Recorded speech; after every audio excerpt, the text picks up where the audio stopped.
Alright, my name is Sean Fallon, and you're listening to episode 35, Bones. Welcome to From First to Last.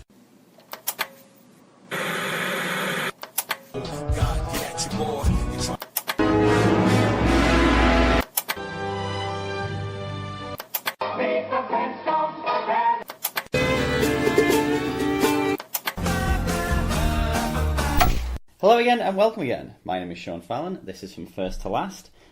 Today I'm talking to Dina Lee from the Fandom Cram podcast, is it? Yes, Fandom Cram. Awesome. How are you today, Dina? Doing very well. It's good to be on your show, Sean. Thanks for having me.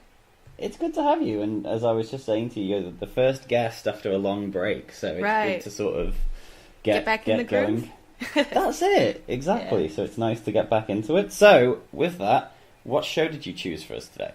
Well, I chose Bones. Bones. Now, Bones ran from 2005 to 2017, and there were 246 episode of Bones. That's right. Which is pretty insane. What is your experience with Bones? Yeah, well, because it's been a show that's been around forever, pretty much like half my life, maybe a little more. So back in 2005, I was maybe like 15, 16, and I actually remember watching this pilot live on TV.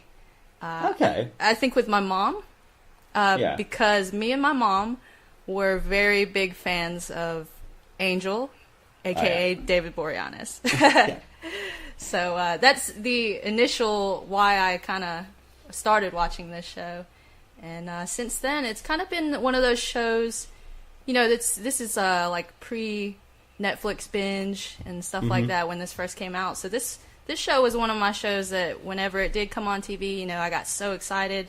It might have had maybe like a Thursday or Friday night spot at one point, and so it was a big like highlight of starting off my weekend. And just up until now, it's still one of those shows that I can just put on to relax, I guess. Like, you know how you have those shows that you can just watch at any time of day, like any kind of mood you're in, you can just pop on one of your favorite shows. This is Bones for me. Okay, that's really interesting because, like, well, it's interesting for two things. One is one of the pieces of trivia I read about this show was that at some point it had been on every single night of the week or something weird. Yeah.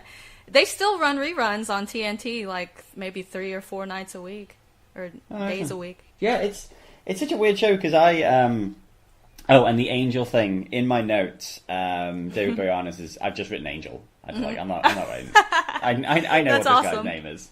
Yeah, it is what it is. I'd never actually watched this before. But it was a show that I was very much aware of. Like, it's one of those shows like Castle or The Mentalist, right? All those shows sort of came out around the same time, and obviously this was probably the most successful of all of them.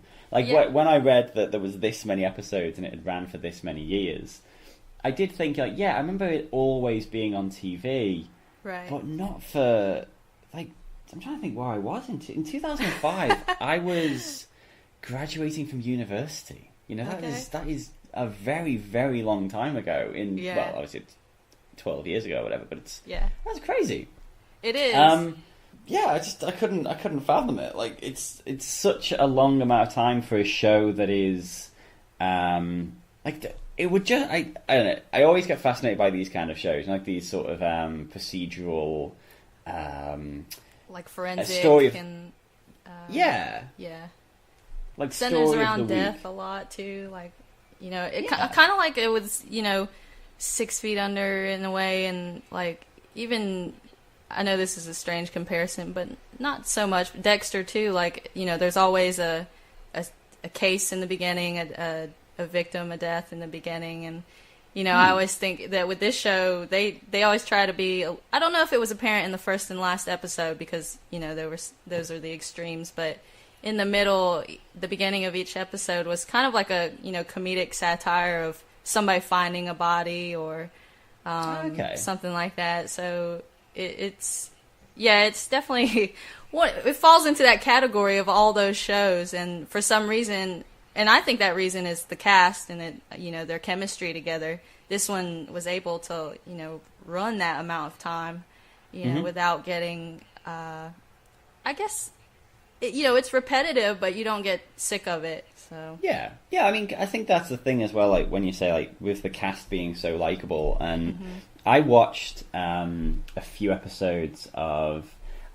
When I was a teacher overseas, I remember I used to do I used to do the late shift at this academy I worked at. Okay. And in the morning I'd go to the gym and I'd be on the treadmill and I'd just watch whatever was on TV.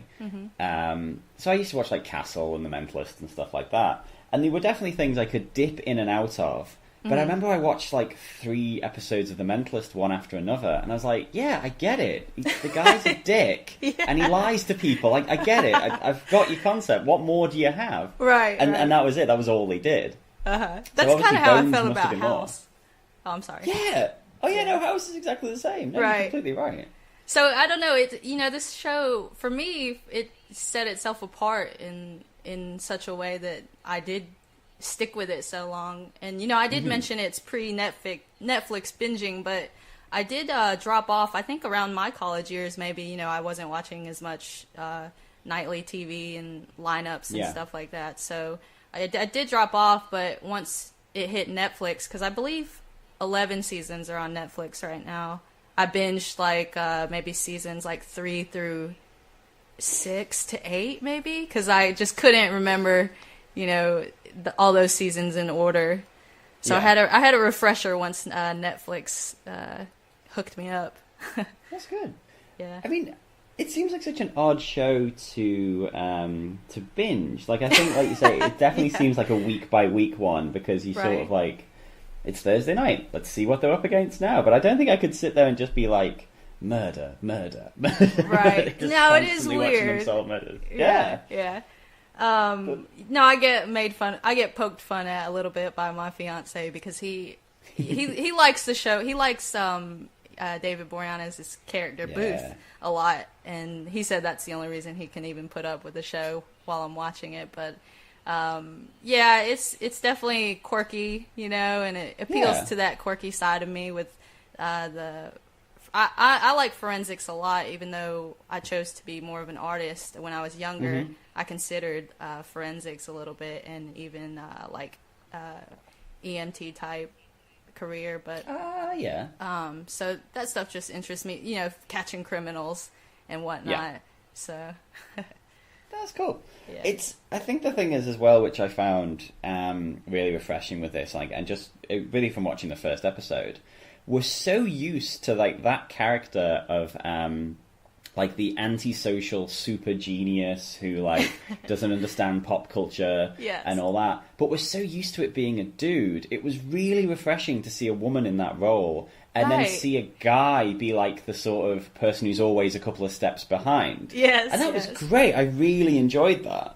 Good. Yeah, I'm so excited to hear, as like somebody who's never really watched it, especially all 12 seasons, to just hear how you like the dynamic too between them. Because I think the reason that I was able to binge it was because there's such an evolution of Booth and Brennan's relationship, aside from all the other characters as well. But they're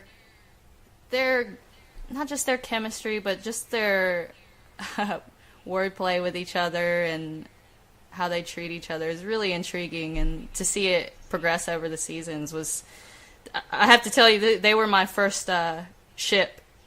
If you're familiar with the term. I am. Yeah, so that was a big thing for me. I was like, when are they going to get together? Yeah, of course, because they were big. I remember that being a thing. I can't remember. Maybe this must have been when I was watching like Aussie TV and stuff like that. Like, you'd see a commercial for Bones, and I guess it would depend on which season it was in, and it would be sort of like, you'd get a little clip of like a bit of a murder and a bit of a joke, and then there'd be sort of like a little bit of sexual tension between like Booth and Brennan. And it'd be like, tonight, will they, won't they? And it'd be like the next thing, like, ooh, like, that's actually quite intriguing, because I do like a will they, won't they, and there's not that many good ones on TV anymore. Oh, there isn't. Like, I think the closest thing at the moment is like Jon and Dany on Game of Thrones, and even then you're like, oh yeah. But it's so weird as well. I don't really want to go down that road. Well, it's not the first case of incest on that show, but that's true. It is. It is wild to want to see them together. But yeah. I watch shows like Arrow is one of my favorite shows, and I think maybe Oliver and Felicity were my strongest ship since Booth and Brennan. But, okay. I can't really think of a whole lot of other will they, won't theys that I've like really enjoyed as like a story arc. I think my last one was Will and Hannibal on Hannibal. Okay, and, that's on my to watch list. Yeah, no, well, I'll tell you no more then. That's okay. That, yeah. No worries. You can wait for that one. Okay. But yeah, no, I did. I think going into this first episode, the things I really liked about it was how fast it was. Like there wasn't a whole thing of, because I was sort of expecting this would be the episode where you'd have like Angel would come in and it would be like him meeting her for the first time, and then she'd be like, hi, this is my lab, this is my team. But it's like, no, it wasn't that at all. They all sort of knew each other, and it was up to us to keep up, which I liked. It was just sort of like, no, look, there's a murder, go. Yeah. And it was, the pace was amazing. Like everything happened very quickly, and it was very much that 45-minute taste of like this is what the show is going to do. There's a little hint of some future stuff. Angel's got some army past. Bones has a thing with her parents. Oh yeah. We'll get to that later. And it was good. I really enjoyed it. Good. Yeah, this episode, rewatching it, because I watched it not too long ago, and I rewatched it today, so I'm super fresh. And it was almost like a good little movie in a way, because like you said, the pacing of it was pretty incredible, and I have to agree with you on, I love it when there's not so much exposition on things, when there doesn't have to be. So yeah, the fact that Angela and everybody just already were established together and in their careers, and at the top of their careers. I love that this is kind of like the best of the best in their fields. And so rewatching the first episode, I was like, it's great to start off with like such incredible like characters in the show, I should say. Yeah, no, and that was it. It was cool, like very sort of broad, quite broad characters. Like so you had like the nerdy guy. The guy who ran the museum was a bit much, like the very posh dude who was like, I only speak to people with PhDs. And I'm like, okay, take it down. Okay, you can take it down, actually. Right. That's, let's see, Dr. Goodman, I believe. And he's the director of the Jeffersonian Institute at this point, who actually ends up getting replaced by a different character by the last episode, which I can touch on later. But yeah, he seems very uptight, but actually, in the seasons a little bit, you see that he's actually an okay guy. But yeah, not talking to you unless you have a PhD is very snooty. Yeah, I could get behind that, but I don't have a PhD, so I couldn't really talk to anyone, so that would make no sense. But yeah, no, I think the opening thing was cool, and with the skull and that whole thing, and I think. Oh, I'm sorry. What did you? I was going to ask you what you thought of how, like Booth kind of set her up. That was maybe like the first little hint of maybe some type of sexual tension in a way. Yeah, like that was a good thing. Having those two characters had like a little bit of a past, like nothing crazy. They hadn't like dated or anything, but it was like these two people have butted heads before, so it's good. It's not sort of like they've met each other and disliked each other at first sight. It's like, no, these people have had a little bit of something, and now we're coming into this story a little bit late, but that's fine. Like, we've missed the intros, but that doesn't matter. Yeah, yeah. But that was good. Cool. I like that. I think the whole... I do like, in a TV show like this, like a ridiculous lab. Like, their little setup with their little Bones lab was... every scene set in there is like, oh yeah, this is amazing. Where's your funding coming from? This is insane. Love it. Oh, yeah. Yeah, and it's supposed to be there...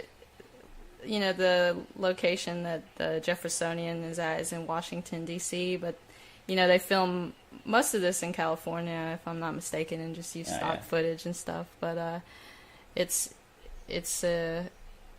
crazy how well lit this lab is, and intense. Well, there's supposed to be a thing I remember reading a few years ago, and it's like if you watch CSI, like I've tried to watch CSI in the past, and that show I couldn't do it. It was too ridiculous.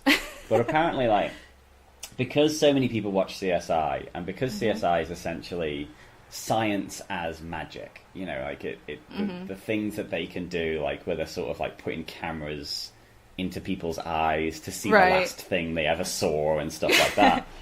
It actually affects real life court cases because people on juries assume that that's what CSI can do. Right. So when like an expert witness comes out and it's sort of like, yeah, we sort of got a bit of DNA, but we couldn't really do this, this, and this. Yeah. Like the jury just doesn't understand it, and people are like getting away with stuff, or people are going away because they're like, no, you're CSI. You just need to put two bone fragments together, and then it will make a skull appear, and then and so on and so on. And I think Bones probably has a part of that as well, when it's like that cool holograph. She puts the skull together, and Angelatron.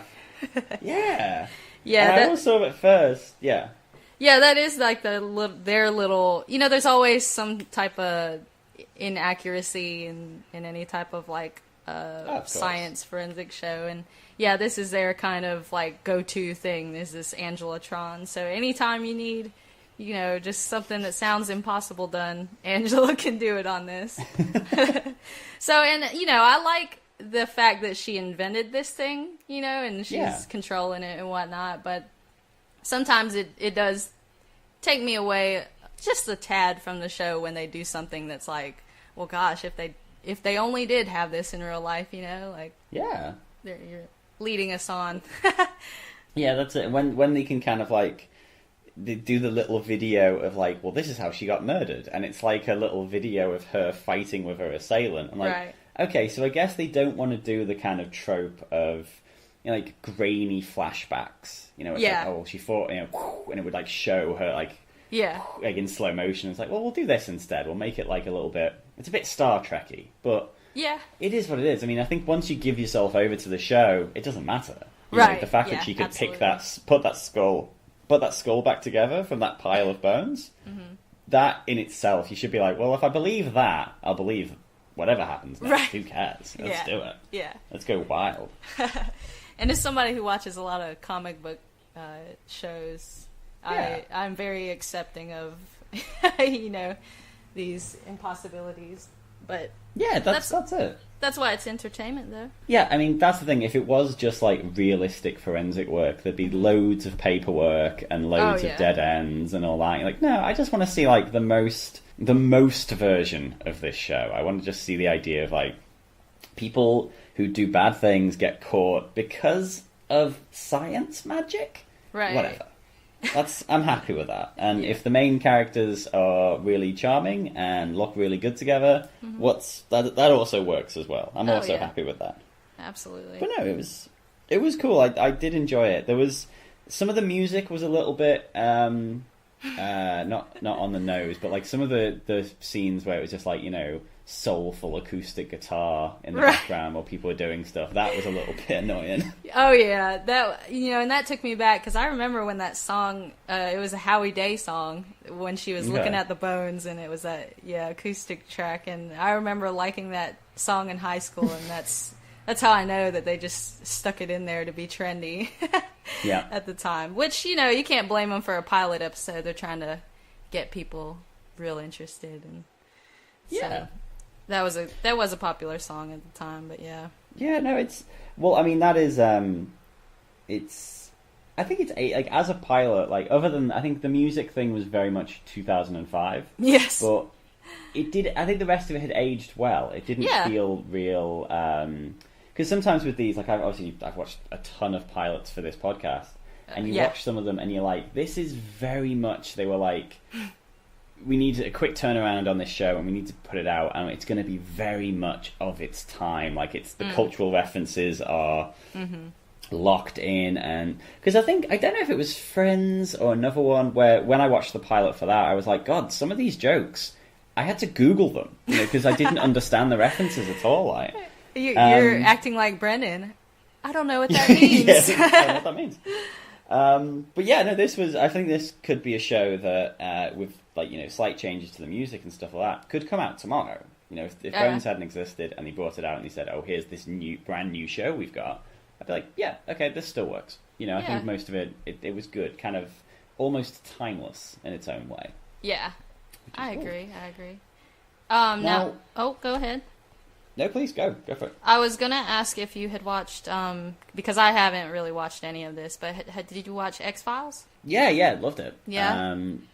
Loved it until it got a little bit much, and then I didn't, and then, yeah, it sort of tailed off. That's what I hear from most people, but yeah, when I was watching this show, my fiance was a fan of X-Files back when it was on air, and he made the comparison of Mulder and Scully to Booth and Brennan, and actually that's one of the little Easter eggs, so to say, in the first and the last episode that they snuck in. But yeah, when Booth made that reference, Brennan's got her famous, I don't know what that means to any kind of pop culture reference, but it's interesting that they are sort of like a version of Scully and Mulder, and I was just gonna see what you thought of that. No, definitely. I think they slightly flip. It's sort of a weird flip of the dynamic of having the skeptical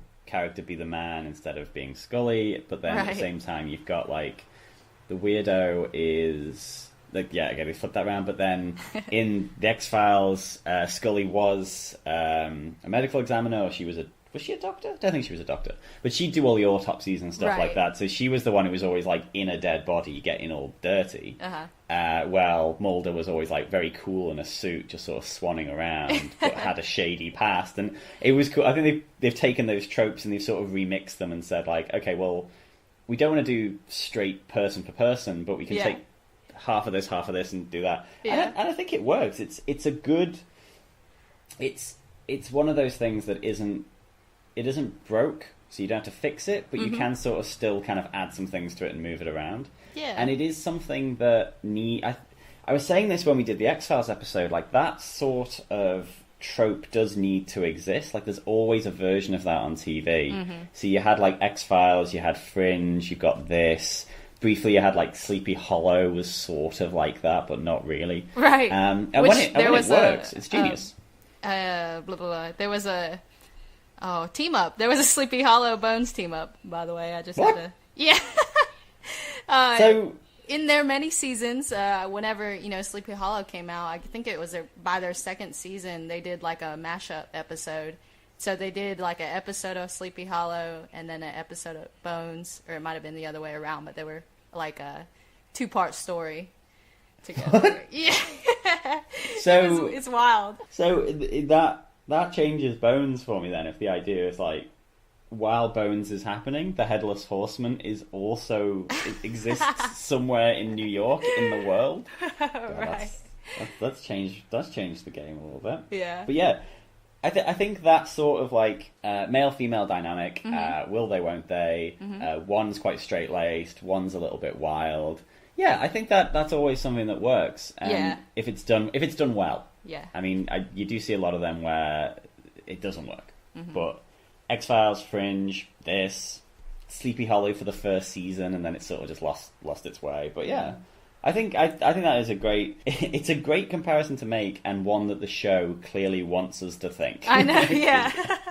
I mean, they kind of own it, I mean, they're not ashamed at all of it, and I think that's great too. It is. I think that is good to sort of front load it, because I mean, this pilot, any pilot, but this pilot, because obviously this is the one we're talking about, is a marketing tool, isn't it? It is very much more. It's right, this is what we're selling. So the show sort of says right, well, we've got, because it's got everything. When they're at the shooting range, it's got a little bit of the will they, won't they. Right. It's got Angel's character sort of jumps all over the place. So sometimes he's friendly, sometimes he isn't. So you can see sort of his range. Oh yeah. You get a lot of Bones and her sort of weirdness. a lot of like the kooky characters around them. But even at one point, it is like you say, it's just like, you know, we're like Mulder and Scully. Wink at the camera.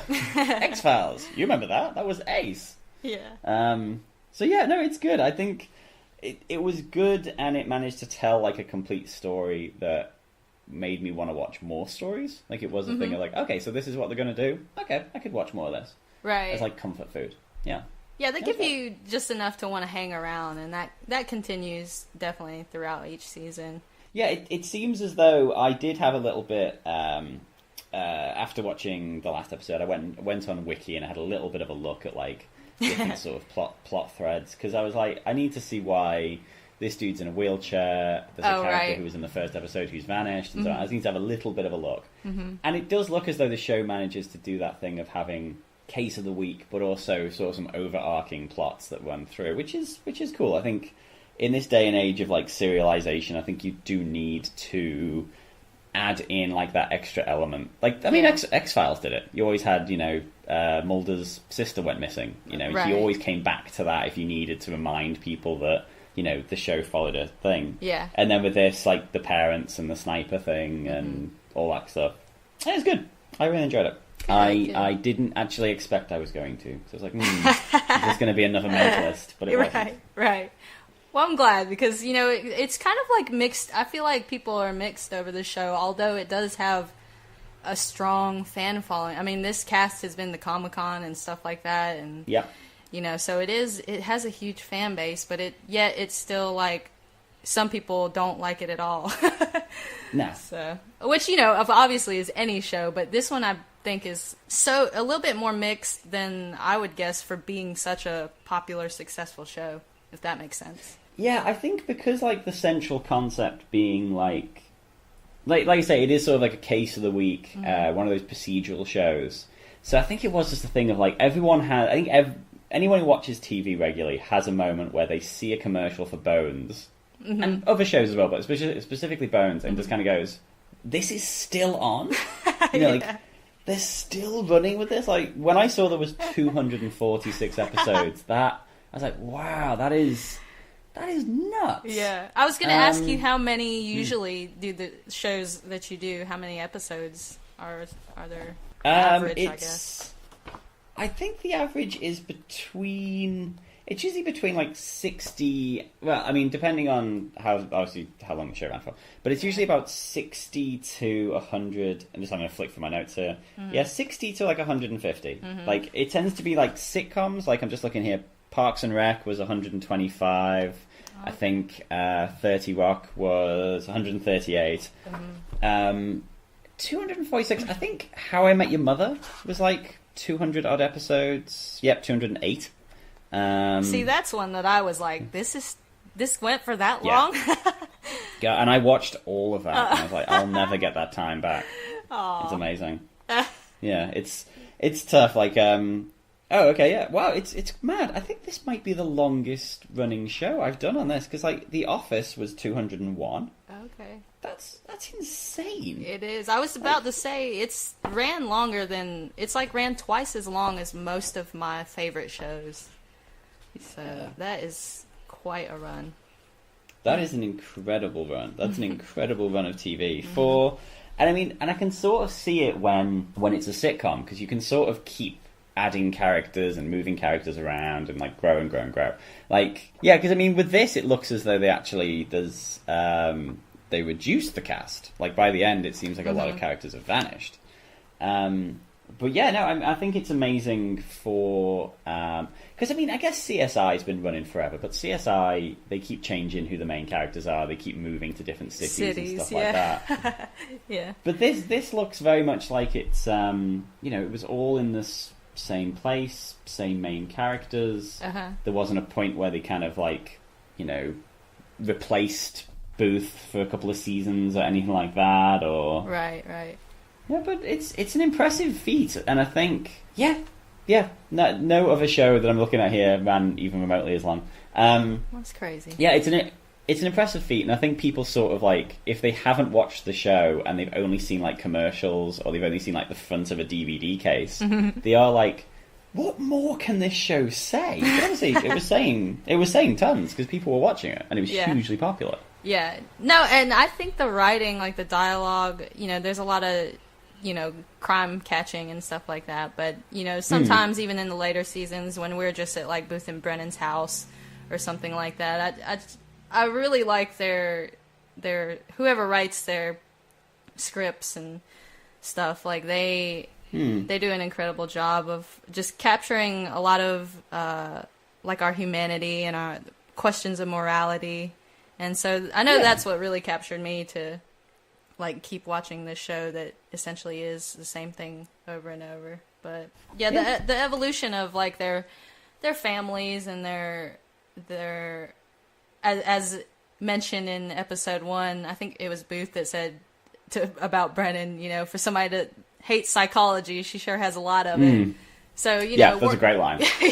Working out all those, just like issues that we have with ourselves or other people or the things that we grew up with, I found really intriguing. And they hit on a lot of important, they do hit on a lot of important real life issues. Like they've hit on, they've done some human trafficking issues, and they'll get into these like hard hitting themes, and they always do so well with them though, because I feel like I can watch an episode of Bones and kind of get a feel of definitely the opinions of these writers and these actors and whatnot, but it's not heavy handed at all, and it's something that like I feel like I want to watch almost to kind of be a better person in a way, just to learn the best of what the characters' arcs have to say about us in real life. Yeah, well, that's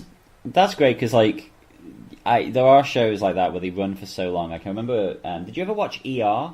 Oh, I think I saw a few episodes of ER for sure.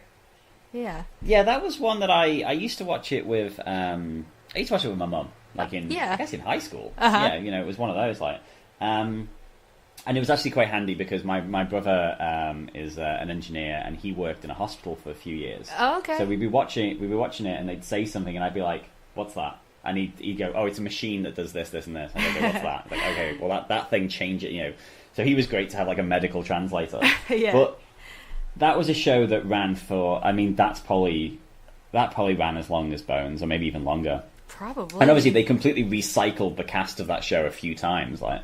But I remember that went through a phase where they'd suddenly just have an episode where a bunch of the characters would be in Africa during like a rebel uprising, and you'd have one of those very heavy-handed, like symbolic episodes about the problems in the Sudan. Yes. And then the next week they'd be back in Chicago, just at the hospital, and you're like, wait, what?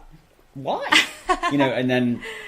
And it's good if a show can do that, if they can have it both ways and be like, no, we're going to take our cast and put them somewhere. We're going to do a very entertaining episode. We're going to have something to say, and it's going to resonate and continue to resonate in the show, which it sounds like from what you're saying there, that was what Bones did. Yeah. Which is cool. Oh, yeah. That's awesome. Okay, so this final episode, again, pretty good. Liked it. Was very confused by one element of it. Okay. Did Bones always have a lisp, or was that just something that came out in the last episode that I noticed? I felt like she had a really strong lisp. Like I don't know if the actress or the character or what. Like I ended up watching it. I had to stop it. I went to like YouTube and was watching interviews with her. It's like, no, she doesn't have this stronger thing. So I don't know. I don't know what happened. When I googled it, I got nothing. So yeah, no, it's just very odd. That just struck me. Like she had like a quite strong like catch on her S's, but yeah. Right. Otherwise though. I wonder what that was all about. I didn't catch that either. Like, I don't know why. As somebody who usually... Actually, it's funny that you say that, because when I watched Rogue One, I was like, okay, Darth Vader does not sound right. So, like, I do have an ear for those type of things, so, but... Oh, that's funny. Yeah. And I wonder, I was going to say at first, did it have to do with, the agnosia or whatever she was going through, but, that's yeah, maybe. That is a little it's odd. Not a choice. It was like she bit her tongue. And then... She might have, Yeah. Oh, that's crazy. Very weird. But it was, so when you watched this originally, did you watch it in real time? Because it was only on, obviously, a few months ago, I think, wasn't it? It's funny, I did not, because since it was such a beloved show of mine, it was almost like that I don't want it to end kind of thing. And actually, I don't watch too much on live television. I usually wait. Same. So just that on top of me wanting to extend the last season of Bones. I think I watched it maybe a couple days before I hit you up about it. Yeah, that's when I finally decided to just watch the last one.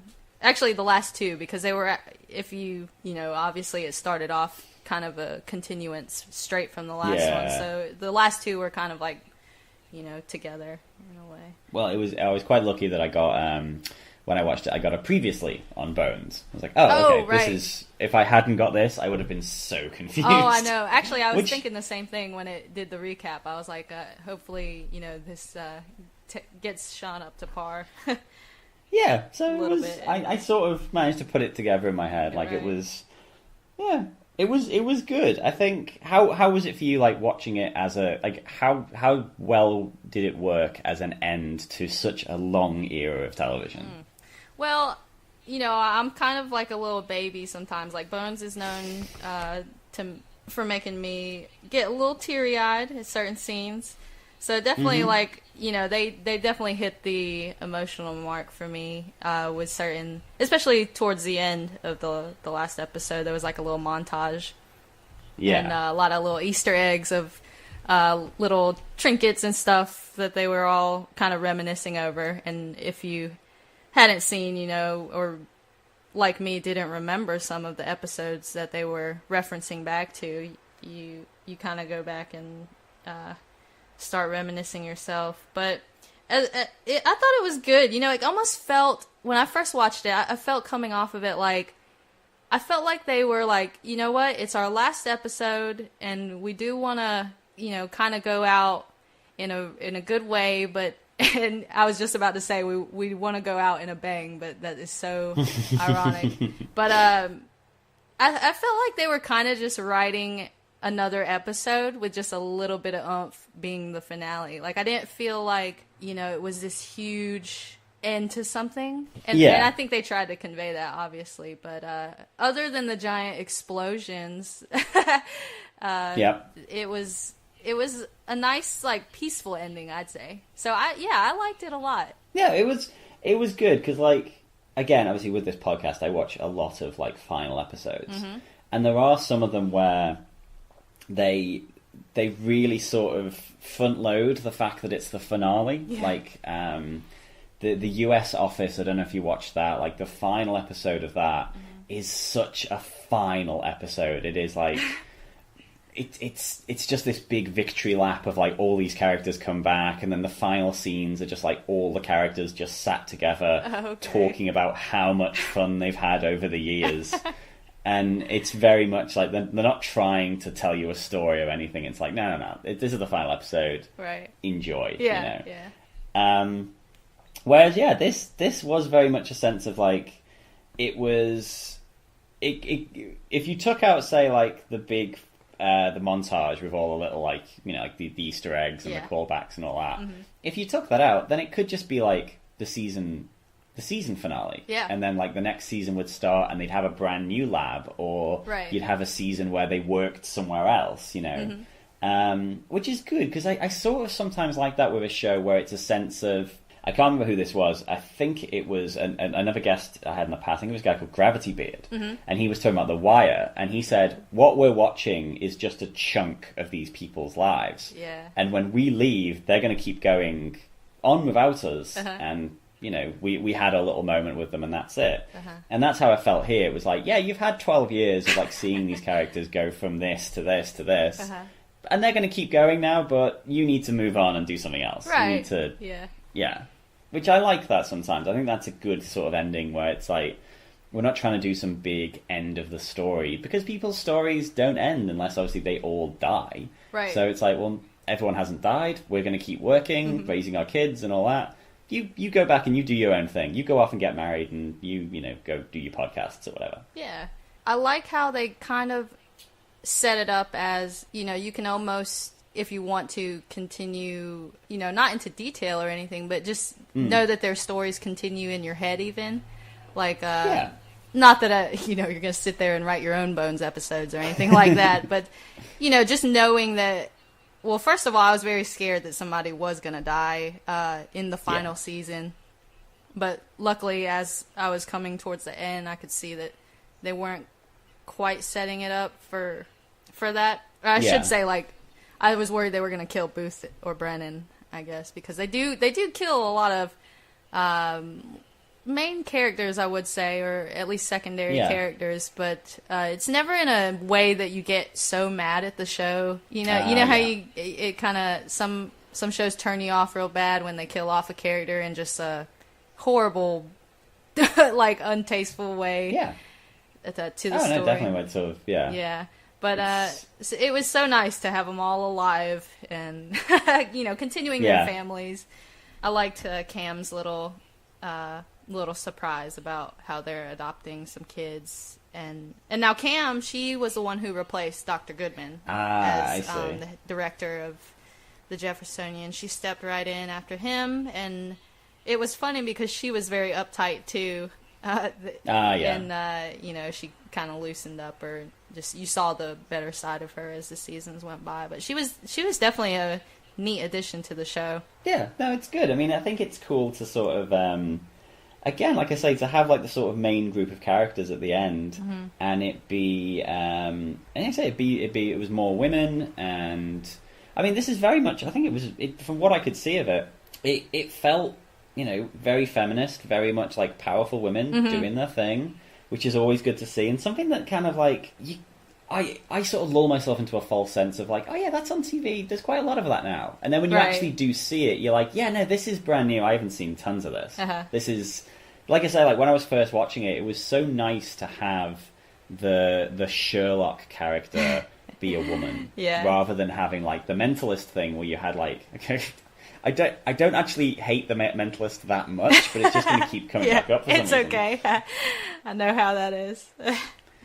Yeah, so you have, like, I guess, a Mentalist and the X-Files, I guess, are the same thing, where you've got, like, this sort of wild, fun, wacky man, and then, like, the straight-laced woman who's going to be like, no, we've got to go buy the book. Yeah. And it's like, yeah, it's such a trope that's been done to death, so it was really nice to see it done the other way. Yeah. And also have a thing of, like, Booth doesn't... In the first episode, his whole thing of, like, not wanting her in the field and not really respecting her instincts isn't because she's a woman, it's because she's a bit odd and because she's a squinter. Yeah. Which I thought was I thought that was an amazing expression. I thought that was genius. The squints? The squints, sorry, yeah. Yeah, he does that throughout all the seasons, calls him that. It's so funny. I thought it was great, because as soon as he said it, I was like, oh yeah, no, I completely can see what that is. Like, you could just imagine them there, just like, as he's squinting at the bone. Yeah.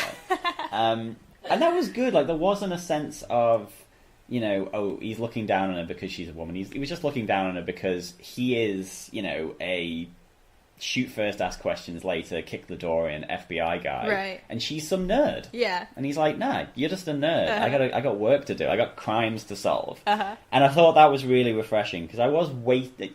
Unfortunately, I was waiting for the moment when something like that was going to happen, and it didn't. Yeah. And it was really nice. Good. It was cool. That's awesome. Yeah, and I like how Brennan, she kind of shows her skills off with martial arts, and she's very persistent, I guess you could say, and just, you see her barging in and trying to get these, answers to solve this case, and it's... Yeah, it is refreshing to see a woman do that, and I guess that's why, I lean towards this show too, is just because it is so nice to see. Yeah, it's great. And, I mean, obviously it was something that other people like to see, because I just had a quick check there, and this is one of the longest running TV shows ever. Oh, okay. It's the sad thing is, this is like... it wasn't in numbers, it was just like a big chart. So obviously the top is like The Simpsons, and then it's like Rawhide, I was going to guess Order. that it was The Simpsons, but yeah, that's cool. So it's a lot of shows you'd imagine. It's a lot of old shows like Rawhide and Bonanza, like these shows from the 50s that just ran and ran and ran. Then like all the Law and Orders, and then Bones is a little bit far down, and the one below Bones is The Big Bang Theory. I should have known that whole list. Yeah. Oh my goodness. Oh. But yeah, it's amazing because obviously this was something that people responded to. I think they wanted, there was obviously tons of chemistry because obviously David Boreanaz is awesome. Like he's now, this is the third TV show I've done on this podcast where he has been in the first and the last episode. Because obviously we did Buffy and we did Angel and now we've done this. Yeah. And he is one of those guys, you're like, yeah, I feel like if I just saw a photo of him, he's like, this guy should just be this pretty boy, good-looking hunk, I guess is the word. Yeah. But actually, he's really goofy, really funny, and he's got great comic timing. Oh, yeah. And he's just got charm for days, and I think people obviously love that. And Emily Deschanel is amazing as the sort of, like I say, the Sherlock character. Yeah. Like the sort of socially awkward, gets the job done, but also can kick the shit out of people, which was nice to see. Yeah. Yeah, that's what I love about her. Brennan's character, do you know what the show is like loosely based on? Well, it's the life of Kathy Wright, isn't it? Yeah. I did see, yeah. Who, is a big part of the show. I think she might be a producer. And if I'm not mistaken, she lives in my city. I believe she's in Charlotte or Monroe, perhaps, in North Carolina. Oh, okay. But she's like a real-life forensic anthropologist, if I'm not mistaken. And she writes books like Dr. Brennan's character does.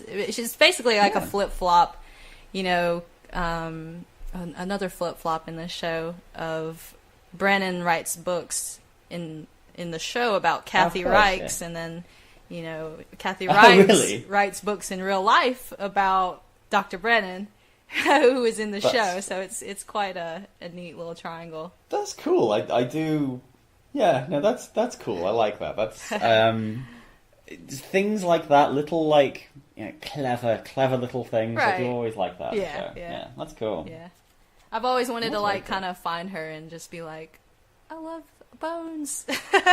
Yeah, but I'm sure she hears it. Oh, I know, right? Yeah. But yeah, I mean, as a final episode, I think this hit a lot of the nice points. Like, so it had, I think they giving Bones like that sort of brief amnesia. Yeah. So you would have characters say, "Hey, remember when?" And you can talk about old episodes, and it sort of felt organic and it felt a little bit on the nose. Right. But there is that sort of thing with some finales where you sort of get rewarded for watching the show. It's like, okay, if you watch the show from the start, we're going to give you some cool callbacks and some other stuff. So you're sort of like, oh shit, yeah, I remember that. And I see it loads just from first to last. You will just see, like in this episode, the X-Files thing. Yeah. And I feel like there was another one. Oh, well, I mean, in this show, even though I didn't recognize them, you could see, when the character picked up the little teddy bear, and when they were picking up someone looked at a plaque, someone else looked at something else, and you're like, okay, these are all past episodes. Cool. Yeah, it was nice that they did stick those in. It was funny because with the memory thing, I was, they kind of scare you into thinking, maybe they're going to send this show off like, Brennan is this totally different person now, and maybe she's going to be, that less scientific, nerd geek type, and going into, like, maybe this will loosen her up a little bit. And that's kind of where they got my mind going. It's funny that I didn't quite pick out that, like, oh, this is a great little tool to, go back down memory lane. But they definitely took me for a ride with that, because I was getting a little bit nervous that they were gonna just kind of send her off in that way. But it was neat that they like kind of just brought it back around and were like, oh, just kidding, everything gets back to normal. Yeah. Yeah. But it was, I think it was good to sort of, like, right at the last minute, they actually just, like, they made a big, like a big shake-up of the basic premise of the show, like, just to sort of be like, oh yeah, here's the end of the show, and after this there's no more. Oh wait, here's a thing that's been a massive part of the show? Yeah, we've changed that. Bye! Yeah. But yeah, no, it was nice to sort of give you that, a bit of a fake out, and then you get that wonderful, when she obviously relocates his wrist or whatever, And it's like, okay, well, that's gross and awesome because she gets to come back to herself. Like, so that feels very in line with the show. Yeah. It was like, it was very funny. It was a bit gross, and you kind of had a big like, oh, you know, yeah, cool, right?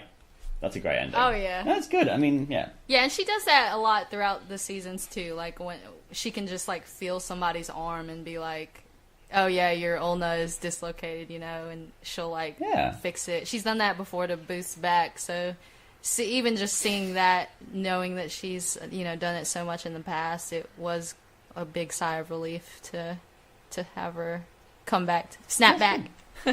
Yeah. Well, did you ever watch the TV show Chuck? Like, that was one I did not. around the same time. No, I didn't. I didn't either. Okay. But we did do it for this podcast. Okay. And the final episode of that was quite similar. Like, one of the main characters had her memory erased. Oh. So Chuck was trying to, like, bring her memory back. Mm-hmm. So that was sort of how they did it. Basically, at the end of the episode, he just tells her the story of the entire series that you've just watched. And you see it in, like, montage. Oh, really? So it's very much this... Yeah, so it's sort of this thing of, like, oh, okay, so that's your sort of big callback, is you just basically say, here's everything you've seen. You know. So for me, I watched the first episode, I watched the last episode, but by the end, I was pretty up to date with what had happened in the 5 seasons. And this reminded me of that, like, when it got to that point where it was like, oh, you know, I remember this and I remember this. I'm like, oh, okay, so it is that sort of interesting... It's almost like a greatest hits. Like, oh, you know, this happened, this happened, this happened. Remember how good this show was when this happened, this happened. You're like, okay, cool. And that's nice. That's a nice way to go out on, like... Because you sort of finish then, and you're like, oh, yeah, that episode was really good when... someone did such a thing, and then you go back and you watch that episode, and, you know, and that's it. Then you find yourself going backwards. I know, which is good. Yeah, it's good to look back on some of the episodes that really stick out too. Like, it wasn't in the little montage, but when Booth was kind of sat down in front of Brennan, you know, and was telling her, look, you know, I'm your partner, and that's all that matters. He mentioned, you know, you're the Wanda to my Buck, and I forget, they had another undercover pair name that they used. There's been such good little... Oh, is that what that was? There's been good little one-off episodes where... So, for example, like, one thing they do is Booth and Brennan will go undercover, and these are some of my favorite episodes, because, like you said, you know, Booth is so good with his timing, and so they have Buck and Wanda, who are, like, really country, and they both put on, like, these really southern accents. And then they also have kind of like a New York identity, you know, they put on. And it's so funny to see them in these other, like, characters, because it you know, that's a chance to show off their acting even more. Plus, it's just so fun to see in the show. Because they usually have, like, hidden cameras and stuff, too. And back at the lab, like, Hodgins will be watching, you know. So it's just these really funny episodes.